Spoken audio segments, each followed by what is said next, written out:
শ্রী শ্রী রামকৃষ্ণ কথামৃত অষ্টম পরিচ্ছেদ 1884 11ই অক্টোবর। পুরুষ প্রকৃতি বিবেক যোগ রাধাকৃষ্ণ তারা কে আদ্যাশক্তি।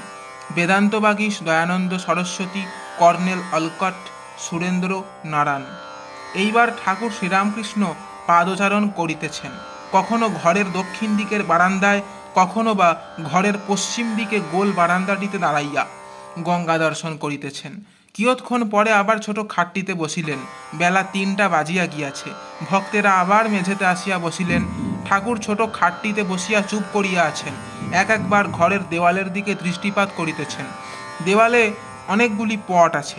ঠাকুরের বাম দিকে শ্রী শ্রী বীণাপাণির পট, তাহার কিছু দূরে নিতাই গৌর ভক্ত সঙ্গে কীর্তন করিতেছেন। ঠাকুরের সম্মুখে ধ্রুব ও প্রহ্লাদের ছবি ও মা কালীর মূর্তি। ঠাকুরের ডান দিকে দেওয়ালের উপর রাজরাজেশ্বরী মূর্তি। পিছনের দেওয়ালে যিশুর ছবি রইয়াছে।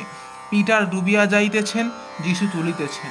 ঠাকুর হঠাৎ মাস্টারকে বলিতেছেন, দেখো, সাধু সন্ন্যাসীর পট ঘরে রাখা ভালো।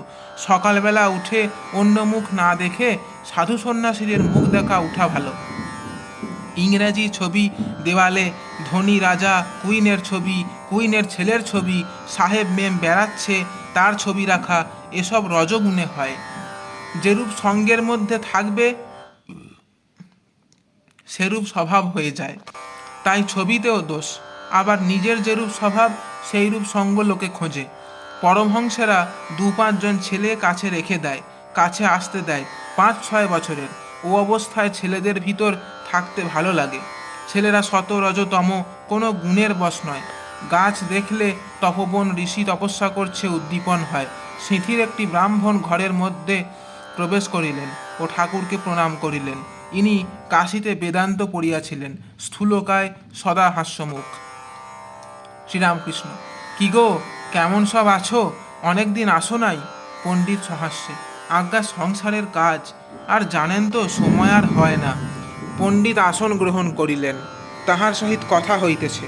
শ্রীরামকৃষ্ণ বলিতেছেন, কাশীতে অনেক দিন ছিলে, কি সব দেখলে কিছু বলো। দয়ানন্দের কথা একটু বলো। পণ্ডিত: দয়ানন্দের সঙ্গে দেখা হয়েছিল। আপনি তো দেখেছিলেন। শ্রীরামকৃষ্ণ: দেখতে গিছিলুম। তখন ওধারে একটি বাগান এসে ছিল। কেশব সেনের আসবার কথা ছিল সেদিন। তা যেন চাতকের মতন কেশবের জন্য ব্যস্ত হতে লাগলো। খুব পণ্ডিত। বাংলা ভাষাকে বলতো গৌরাণ্ড ভাষা। দেবতা মানত, কেশব মানত না। তা বলতো, ঈশ্বর এত জিনিস করেছেন আর দেবতা করতে পারেন না। নিরাকারবাদী। কাপ্তেন রাম রাম করছিল, তা বললে তার চেয়ে সন্দেশ সন্দেশ বলো। পণ্ডিত: কাশীতে দয়ানন্দের সঙ্গে পণ্ডিতদের খুব বিচার হলো। শেষে সকলে একদিকে আর ও একদিকে। তারপর এমন করে তুললে যে পালাতে পারলে বাঁচে। সকলে একসঙ্গে উচ্চৈশ্বরে লাগলো, দয়ানন্দেন যদুক্তং তদ্ধেয়ম। আবার কর্নেল অলকটকেও দেখেছিলাম। ওরা বলে সব মহাত্মা আছে, আর চন্দ্রলোক, সূর্যলোক, নক্ষত্রলোক এই সব আছে। সূক্ষ্ম শরীর সেই সব জায়গায় যায়। এই সব অনেক কথা। আচ্ছা মহাশয়, আপনার থিওজফি কী রকম বোধ হয়? শ্রীরামকৃষ্ণ: ভক্তিই একমাত্র সার। ঈশ্বরে ভক্তি। তারা কি ভক্তি খোঁজে? তাহলে ভালো। ভগবান লাভ যদি উদ্দেশ্য হয় তাহলেই ভালো। চন্দ্রলোক, সূর্যলোক, নক্ষত্রলোক, মহাত্মা এই নিয়ে কেবল থাকলে ঈশ্বরকে খোঁজা হয় না। তার পাদপদ্মে ভক্তি হবার জন্য সাধন করা চাই, ব্যাকুল হয়ে ডাকা চাই, নানা জিনিস থেকে মন কুড়িয়ে এনে তাকে লাগাতে হয়। এই বলিয়া ঠাকুর রামপ্রসাদের গান ধরিলেন। মন কর কি তত্ত্ব তারে, যেন উন্মুক্ত আধার ঘরে। সে যে ভাবের বিষয়, ভাব ব্যতীত অভাবে কি ধরতে পারে। সে ভাব লাগি পরম যোগী, যোগ করে যুগ যুগান্তরে। হলে ভাবের উদয় লয়, সে যেমন লোহাকে চুম্বক ধরে। আর শাস্ত্র বলো, দর্শন বলো, বেদান্ত বলো, কিছুতেই তিনি নাই। তার জন্য প্রাণ ব্যাকুল না হলে কিছু হবে না। স্বরদর্শনে না পায় দর্শন, আগম নিগম তন্ত্র ছাড়ে। সে যে ভক্তিরসের রসিক, সদানন্দে বিরাজ করে পুরে। খুব ব্যাকুল হতে হয়। একটা গান শোনো, রাধার দেখা কি পায় সকলে। সাধনের খুব দরকার। ফস করে কি আর ঈশ্বর দর্শন হয়? একজন জিজ্ঞাসা করলে, কই ঈশ্বরকে দেখতে পাই না তো। তা মনে উঠল, বললুম, বড় মাছ ধরবে, তার আয়োজন করো, চারা করো। হাত সুতো ছিপ জোগাড় করো, গন্ধ পেয়ে গম্ভীর জল থেকে মাছ আসবে, জল নড়লে টের পাবে বড় মাছ এসেছে। মাখন খেতে ইচ্ছা, তা দুধে আছে মাখন, দুধে আছে মাখন করলে কি হবে, খাটতে হয় তবে মাখন ওঠে। ঈশ্বর আছেন বললে কি ঈশ্বরকে দেখা যায়, সাধন চাই। ভগবতী নিজে পঞ্চমুণ্ডির উপর বসে কঠোর তপস্যা করেছিলেন লোকশিক্ষার জন্য।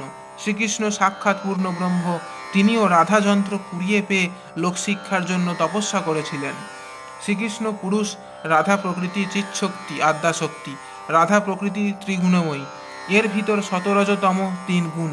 যেমন পেঁয়াজ ছাড়িয়ে যাও, প্রথমে লাল কালো আমেজ, তারপর লাল, তারপর সাদা বেরোতে থাকে। বৈষ্ণব শাস্ত্রে আছে কামরাধা, প্রেম রাধা, নিত্যরাধা। কামরাধা চন্দ্রাবলী, প্রেম রাধা শ্রীমতী, নিত্যরাধা নন্দ দেখেছিলেন গোপাল কোলে। এই চিৎশক্তি আর বেদান্তের ব্রহ্ম পুরুষ অভেদ। যেমন জল আর তার হিমশক্তি, জলের হিমশক্তি ভাবলেই জলকে ভাবতে হয়, আবার জলকে ভাবলেই জলের হিমশক্তি ভাবনায় এসে পড়ে। সাপ আর সাপের তির্যক গতি, তির্যক গতি ভাবলেই সাপকে ভাবতে হবে। ব্রহ্ম বলি কখন, যখন নিষ্ক্রিয় বা কার্যে নির্লিপ্ত। পুরুষ যখন কাপড় পরে তখন সেই পুরুষই থাকে। ছিলে দিগম্বর, হলে সাম্বর, আবার আবার হবে দিগম্বর। সাপের ভিতর বিষ আছে, সাপের কিছু হয় না, যাকে কামড়াবে তার পক্ষে বিষ। ব্রহ্ম নিজে নির্লিপ্ত। নামরূপ যেখানে সেইখানেই প্রকৃতির ঐশ্বর্য।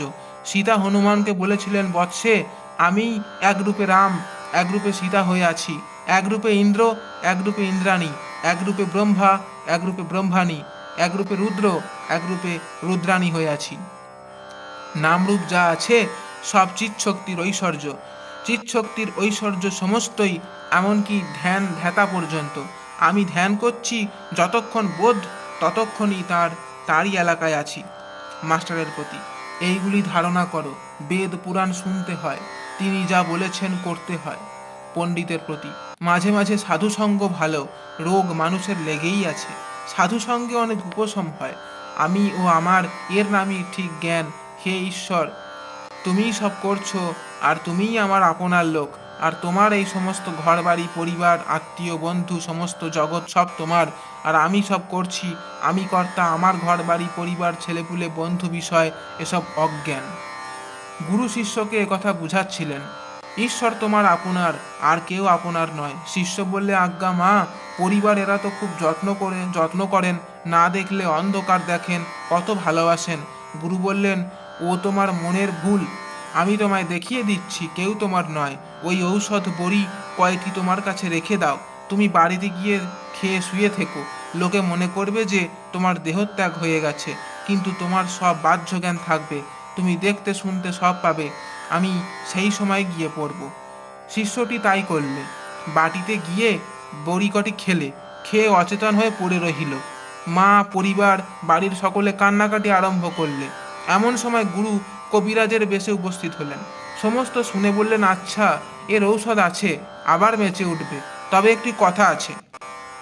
এই ঔষধটি আগে একজন আপনার লোকের খেতে হবে, তারপর ওকে দেওয়া যাবে। যে আপনার লোক ওই বড়িটি খাবে তার কিন্তু মৃত্যু হবে। তা এখানে ওর মা কি পরিবার এরা তো সব আছেন, একজন না একজন কেউ খাবেন, সন্দেহ নাই, তাহলেই ছেলেটি বেঁচে উঠবে। শিষ্য সমস্ত শুনছে। কবিরাজ আগে মাকে ডাকলেন। মা কাতর হয়ে ধুলায় গড়াগড়ি দিয়ে কাঁদছেন। কবিরাজ বললেন, মা, আর কাঁদতে হবে না, তুমি ওই ঔষধটি খাও, তাহলেই ছেলেটি বেঁচে উঠবে, তবে তোমার এতে মৃত্যু হবে। মা ঔষধ হাতে ভাবতে লাগলেন। অনেক ভেবে চিনতে কাঁদতে কাঁদতে বললেন, বাবা, আমার আর কটি ছেলে মেয়ে আছে, আমি গেলে কি হবে এও ভাবছি, কে তাদের দেখবে খাওয়াবে তাদের জন্য ভাবছি। পরিবারকে ডেকে তখন ঔষধ দেওয়া হলো। পরিবারও খুব কাঁদছিলেন। ঔষধ হাতে করে তিনিও ভাবতে লাগলেন। শুনলেন যে ঔষধ খেলে মরতে হবে, তখন কেঁদে বলতে লাগলেন, ওগো, ওর যা হবার তা তো হয়েছে গো, আমার অপগণ্ডগুলির এখন কি হবে বলো, কে ওদের বাঁচাবে, আমি কেমন করে ঔষধ খাই। শিষ্যের তখন ঔষধের নেশা চলে গেছে। সে বুঝলে যে কেউ কারু নয়, ধর্মর করে উঠে গুরুর সঙ্গে চলে গেল। গুরু বললেন, তোমার আপনার কেবল একজন, ঈশ্বর। তাই তার পাদপদ্মে ভক্তি হয়, যাতে তিনিই আমার বলে ভালোবাসা হয়, তাই করাই ভালো। সংসার দেখছো দুদিনের জন্য, আর এতে কিছুই নাই। পণ্ডিত সহাস্যে আজ্ঞে এখানে এলে সেদিন পূর্ণ বৈরাগ্য হয়, ইচ্ছা করে সংসার ত্যাগ করে চলে যাই। শ্রীরামকৃষ্ণ, না, ত্যাগ করতে হবে কেন? আপনারা মনে ত্যাগ করো, আপনার মনে ত্যাগ করো, সংসারে অনাসক্ত হয়ে থাকো। সুরেন্দ্র এখানে মাঝে মাঝে রাত্রে এসে থাকবে বলে একটা বিছানা এনে রেখেছিল, দু একদিন এসেও ছিল। তারপর তার পরিবার বলেছে দিনের বেলা যেখানে ইচ্ছা সেখানে যাও, রাত্রে বাড়ি থেকে বেরিয়ে যাওয়া হবে না। তখন সুরেন্দ্র আর কি করে? আর রাত্রে থাকবার জো নাই। আর দেখো, শুধু বিচার করলে কি হবে? তার জন্য ব্যাকুল হও, তাকে ভালোবাসতে শেখো। জ্ঞান বিচার পুরুষ মানুষ বাড়ির বাড়ি পর্যন্ত যায়, ভক্তি মেয়ে মানুষে অন্তঃপুর পর্যন্ত যায়। একটা কোনো রকম ভাব আশ্রয় করতে হয়, তবে ঈশ্বর লাভ। সনকাদি ঋষিরা শান্ত রস নিয়েছিলেন, হনুমান দাস ভাব নিয়েছিলেন, শ্রীরাম সুদাম ব্রজের রাখালদের সখ্য ভাব, যশোদার বাৎসল্য ভাব, ঈশ্বরেতে সন্তান বুদ্ধি, শ্রীমতীর মধুর ভাব। হে ঈশ্বর, তুমি প্রভু আমি দাস, এই ভাবটির নাম দাস ভাব। সাধকের পক্ষে ভাবটি খুব ভালো। পণ্ডিত, আজ্ঞে হ্যাঁ। জয় ঠাকুর গোস্বামীজি।